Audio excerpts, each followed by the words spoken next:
Salut à tous, aujourd'hui on va parler du Kodak Mini, le petit caméscope de poche de chez Kodak, donc qui est vendu à 40 € chez Boulanger. Et voilà, donc on va parler en première partie de la vidéo de l'aspect extérieur, ensuite des caractéristiques techniques et de l'interface et du fonctionnement.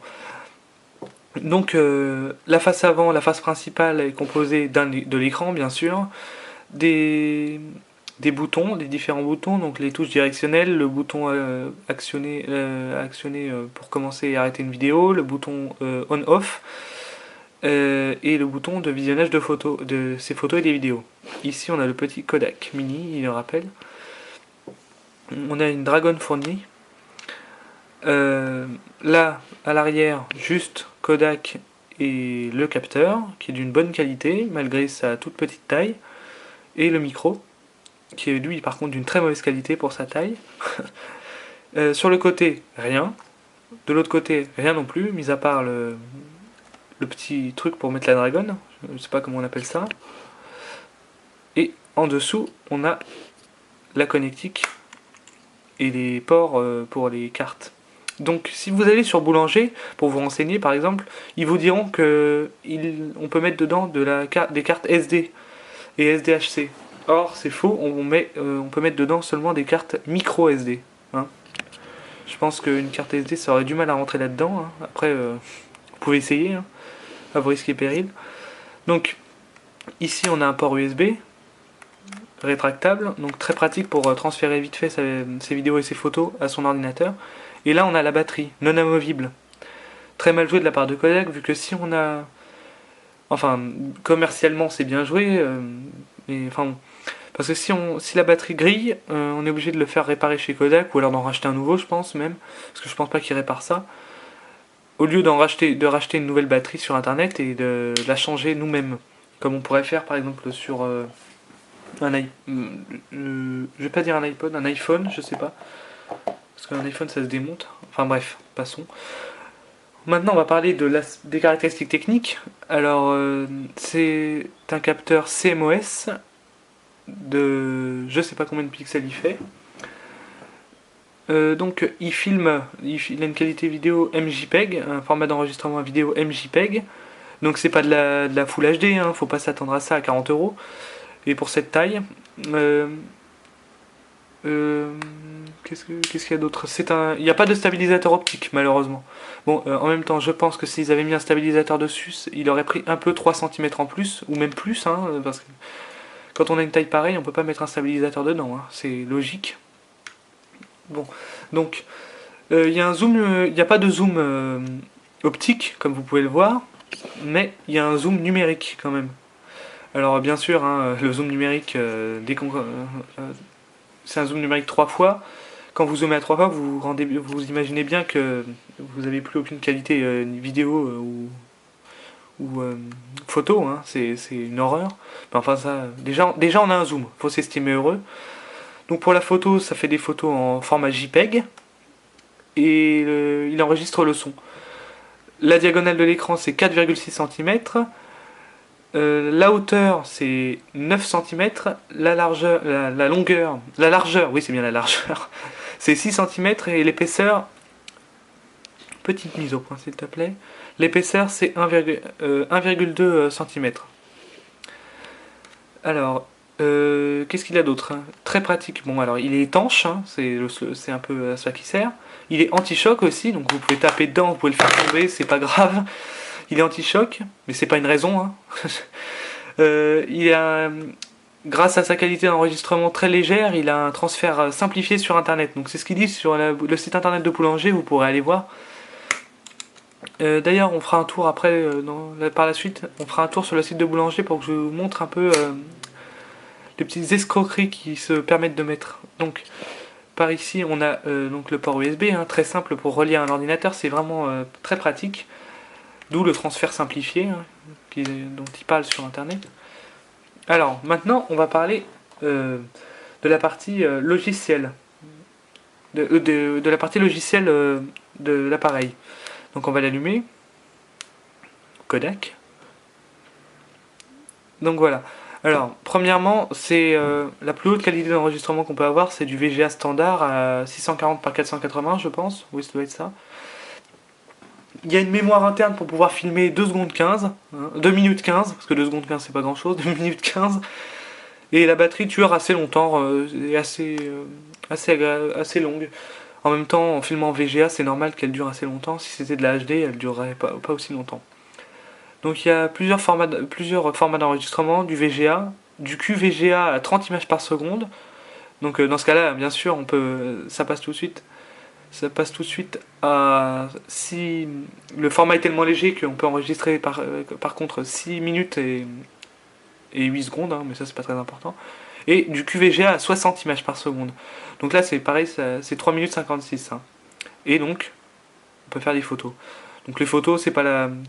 Je pense pas que ce soit pour ça qu'on l'achète, hein, parce que c'est pas un appareil photo, hein, ça reste un petit caméscope de poche, et les photos sont pas d'une très bonne qualité. Donc, par contre, la vidéo, elle, en VGA, j'entends, est d'une très bonne qualité, hein, pour un aussi petit appareil, hein, comme on peut voir, hein, je rappelle, il tient dans la main. D'une très bonne qualité pour un tout petit capteur, un tout petit appareil, là, franchement, pour 40 euros, on se fait pas arnaquer, je pense. Hein. Alors, qu'est-ce que je peux dire d'autre? Oui, j'ai remarqué que quand on mettait donc une carte micro SD, hein, je rappelle, et qu'on filme, parfois, je sais pas si c'est sur celui-ci ou sur tous, sur tous les modèles, mais j'ai eu un problème, c'est que je mets la micro SD dedans, je filme, j'arrête la vidéo, donc je mets la vidéo sur mon ordinateur et surprise, VLC me dit que le fichier AVI est cassé. Alors c'est un peu embêtant, vu qu'après on peut le lire à moins de le réparer à chaque ouverture. C'est assez désagréable et ça me le fait à peu près à toutes les vidéos. À part si je le cogne un peu et là ça fonctionne. Je sais pas si c'est typique du mien ou de tous les codecs mini. Dans ce cas-là, ce serait un peu dommage. Hein. Donc ensuite, qu'est-ce qu'on peut dire d'autre? Donc la qualité vidéo, oui, est très bonne. Et quand on commence à filmer, quand on appuie, à partir du moment où on appuie sur le bouton et il commence à enregistrer, il y a un petit temps de latence. Alors je vais vous montrer, on va appuyer et on va compter. 1, 2. Voilà, il met à peu près 1 seconde et demie, 2 secondes pour commencer à filmer. Là vous voyez, il a commencé, c'est indiqué sur l'écran. Et pareil, la même chose pour s'arrêter de filmer. C'est pas instantané comme certains appareils photo ou caméscope. Donc on va rappuyer et on va compter. 1, 2, 3. Voilà. 2 secondes et demie, 3 secondes pour s'arrêter. Par contre, ce qu'il faut savoir, c'est qu'il s'arrête à partir du moment où vous appuyez sur le bouton. Il s'arrête pas quand le petit point rouge redevient blanc. Hein. Voilà. Là, on pourrait croire, mais non. Donc voilà, dans l'ensemble, c'est un assez bon. Je mettrais comme note 6 sur 10 parce que. Ah oui, le 6 sur 10 donc parce qu'il est léger, il est tout petit, il tient dans la poche, il a une assez bonne qualité vidéo, mais premier point négatif, une très mauvaise qualité audio dans l'eau, parce que en fait dès qu'on commence à le mettre dans l'eau, on le met dans l'eau, on le ressort de l'eau, et là le son est complètement étouffé, je sais pas, c'est le capteur. Le capteur est bouché par une goutte, par les gouttes, je sais pas, mais on n'entend plus rien, à part le porteur de la caméra. Je trouve ça assez désagréable et assez abusé de la part de Kodak de proposer un caméscope qui est soi-disant étanche et qui supporte pas l'eau, tout du moins le micro. Je trouve ça assez abusé. Et une dernière chose, donc la qualité de la peinture, hein, bon ça c'est pas très important à la limite, mais comme vous voyez là, la peinture commence déjà à s'effacer. Alors je sais pas ce que ça donne au bout d'un an d'utilisation, peut-être que ça devient tout noir. Et une dernière chose, donc deux ou trois dernières choses, la batterie qui n'est pas mobile, donc ça c'est un petit point négatif, et surtout le fait, alors ça par contre je vais pas le compter dans la notation, mais parce que c'est peut-être spécifique au mien, mais quand je filme, donc moi, j'ai pas, le fichier AVI est cassé à condition que je mette une carte mémoire. Dès que je mets plus de carte mémoire, c'est plus le fichier AVI, les fichiers AVI sont plus cassés.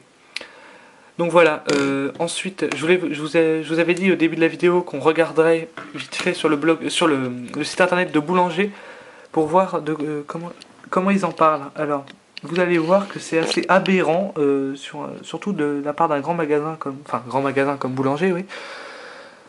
Donc carte mémoire compatible en SDHC alors que c'est des micro SD, ils pourraient au moins le préciser. Certes, les micro SD sont des SD, mais ils pourraient préciser micro SD. Hein. Sinon, ici, vous pouvez voir qu'ils mettent notice, batterie et chargeur. Étant donné que la batterie n'est pas amovible, c'est un peu abusé aussi, je trouve. Ils sont pas obligés de mettre batterie vu que la batterie n'est pas amovible. D'une certaine façon, ils sont obligés de le mettre, sinon vous allez croire que la batterie n'est pas livrée avec et qu'il faut en acheter une. Et chargeur. Or, dans la boîte, j'ai bien regardé, il n'y a aucun chargeur. Il se recharge grâce au port USB. Hein. Alors là, il va pas me faire la mise au point, vu qu'il fait la mise au point sur l'écran, mais il se recharge bien grâce au port USB qu'on branche sur l'ordinateur, et non grâce à un câble ou un quelconque câble ou autre chose qu'on pourrait lui brancher. Pareil, donc voilà, c'est assez abusé de la part de Boulanger, je trouve.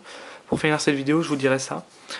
Donc voilà, c'était mon petit test du Kodak Mini, le petit caméscope de poche de chez Kodak. J'espère que ma vidéo vous aura convaincu. Voilà. Salut à tous.